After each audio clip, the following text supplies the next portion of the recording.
Welcome to my channel, How to Knot, and in this video I will be showing you how to tie a Tarbuck knot.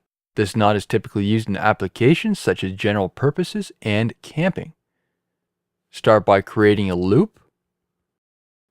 Wrap the working end around 3 times within that loop.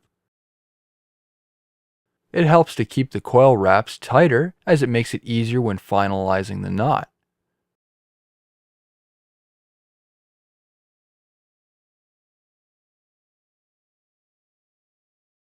Wrap back above the loop. Wrap around the standing part and then feed the working end back. An adjustable loop, which does grip very well under a load, but unfortunately can slip due to excessive strain. More than 3 turns is not recommended inside the loop as it can cause gripping and sliding issues, and it is not recommended for synthetic ropes.